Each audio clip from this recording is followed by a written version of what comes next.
اعوذ باللہ من الشیطان الرجیم بسم اللہ الرحمن الرحیم۔ نورانی قاعدے کے منفرد سیریز میں تمام طلباء کرام اور سامعین کرام کو السلام علیکم ورحمۃ اللہ وبرکاتہ۔ تو سامعین کرام، آج کا سبق جو ہے وہ ہے مد کا بیان۔ مد کا بیان۔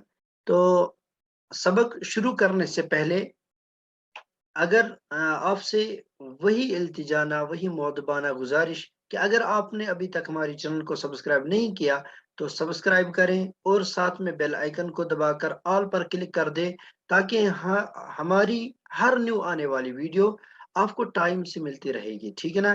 تو سامعین کرام، مد کا بیان شروع کرتے ہیں۔ مد کا بیان۔ اب مد کسے کہتے ہیں؟ مد کہتے ہیں کھینچنے کو، ٹھیک ہے نا؟ ہم نے آپ کو یاد ہوگا کہ پیچھے ہم نے پڑھے تھے حروف مدہ۔ حروف مدہ تھے 3: الف مدہ، واو مدہ، یا مدہ۔ ان کو پہلے ذہن میں تازہ کرتے تب جا کے مد کا بیان ہمارے سمجھ میں آ جائے گا۔ مد وہاں پہ تھا حروف مدہ الف، تو الف واو یا، ٹھیک ہے نا؟ اب الف کو مدہ کب کہیں گے؟ جب الف سے پہلے زبر ہو، ٹھیک ہے نا؟ واو کو کب مدہ کہیں گے؟ جب واو پر جزم ہو، اس سے پہلے پیش ہو۔ اور یا کو کب مدہ کہیں گے؟ جب یا پر جزم اور اس سے پہلے زیر ہو۔ تو ان 3 حروف مدہ کو یاد رکھنا۔ تو ہم اپنا سبق یہ شروع کرتے ہیں۔ تو مد کا بیان۔ حروف مدہ کے بعد، وہی حروف مدہ چاہے الف ہو، واو ہو، یا ہو، ٹھیک ہے نا؟ اس کے بعد حروف مدہ کے بعد حمزہ۔ دیکھو، حروف مدہ کے بعد حمزہ آنا چاہیے۔ حروف مدہ کے بعد حمزہ آنا چاہیے۔ اب 2 صورتیں اس کی: یا تو حمزہ اسی کلمے میں ہوگا یعنی اسی لفظ میں ہوگا، یا حمزہ دوسرے لفظ میں ہوگا۔ اسی لفظ میں ہوگا تو ایک قاعدہ، اسی یعنی دوسرے لفظ میں ہوگا دوسرا، یعنی کہ قاعدہ مطلب ایک مد کی ایک قسم ہوگی، اگر دوسرے کلمے میں وہ حروف مدہ کے بعد حمزہ ہوگا تو مد کی دوسری قسم ہوگی، ٹھیک ہے نا؟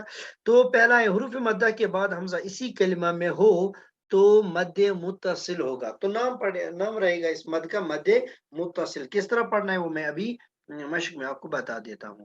اب یہ پہلی صورت، حروف مدہ کے بعد حمزہ اسی کلمے میں ہو تو مد متصل۔ میں نے ابھی کہا 2 صورتیں حمزہ کے ہونے کے حروف مدہ کے بعد، یا اسی کلمے یا دوسرے۔ تو دوسرا قاعدہ کیا ہوگا؟ حروف مدہ کے بعد حمزہ دوسرے کلمے میں ہو، ٹھیک ہے نا؟ تو دوسرا قاعدہ سنیے: حروف مدہ کے بعد حمزہ دوسرے کلمے میں ہو تو کیا نام پڑے گا؟ تو مد منفصل ہوگا۔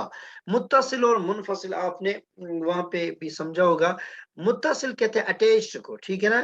منفصل جو اٹیچڈ نہ ہو، ٹھیک ہے نا؟ تو یہ اسی وجہ سے دیکھو حروف مدہ کے بعد حمزہ اٹیچڈ ہے، اسی کے ساتھ ملا ہوا ہے، اسی کلمے میں ہے۔ اور حروف دوسرا جو مد منفصل ہے، منفصل الگ جدا، ٹھیک ہے نا؟ تو حروف مدہ کے بعد حمزہ اس سے جدا ہے، اس سے الگ ہے، یعنی دوسرے کلمے میں ہے، تو اسی وجہ سے مد منفصل نام ہے۔ تو یہ 2 مد تھے، یعنی حروف مدہ کے بعد حمزہ آئے گا تو 2 مد ہوں گے۔ اگر اسی کلمے میں ہوگا تو مد متصل، اگر دوسرے کلمے میں ہو تو مد منفصل۔ جو آپ نے یاد کیا، پہلا حروف مدہ کے بعد حمزہ اسی کلمے میں ہو تو مد متصل ہوگا، حروف مدہ کے بعد حمزہ دوسرے کلمے میں ہوگا تو مد منفصل ہوگا۔ تو تیسرا، حروف مدہ کے بعد دیکھو اب حمزہ نہیں ہوگا، اب کیا ہوگا؟ حروف مدہ کے بعد کوئی بھی حرف ہو، حمزہ کے بنا، حمزہ کے بنا کوئی بھی حرف ہو، ٹھیک ہے نا؟ حروف مدہ کے بعد والا جو حرف ہے اس پر اب 2 شرطیں ہیں۔ حروف مدہ کے بعد والا کوئی نہ کوئی حرف ہوگا، حروف مدہ کے بعد والے حرف پر اگر یہ صورت ہوگی تو تیسرے مد کا نام آئے گا، نہیں ہوگی تو کوئی کچھ نہیں ہوگا۔ حروف مدہ کے بعد والے حرف پر جزم یا تشدید ہو۔ اب حروف مدہ کے بعد والا حرف ہے، اگر اس پر جزم ہے تب بھی یہ مد تیسرا مد ہوگا، یا تشدید ہے اس پر تب بھی تیسرا مد ہوگا۔ اور وہ تیسرا مد کیا ہے؟ تو قاعدہ کیا ہے؟ حروف مدہ کے بعد والے حرف پر جزم یا تشدید ہو، جزم ہو یا تشدید ہو تو مد لازم ہوگا۔ یہ تھے 3 مد: پہلا مد متصل، دوسرا مد منفصل، تیسرا مد لازم۔ مد متصل یا مد منفصل دونوں کا تعلق حمزہ کے ساتھ ہے۔ حمزہ اسی کلمہ میں ہو حروف مدہ کے بعد مد متصل، حمزہ دوسرے کلمے میں ہو حروف مدہ کے بعد تو مد منفصل۔ حروف مدہ کے بعد والا حروف جو ہوگا اس پر جزم یا تشدید ہو تو مد لازم۔ یہ تھے 3 مد، ٹھیک ہے نا؟ ایک الف سے زائد کھینچ کر پڑھنے کو مد کہتے ہیں۔ میں یہاں پہ بتاؤں، مد متصل میں ڈا یا 5 الف ہم لمبا کریں گے، ڈائی سے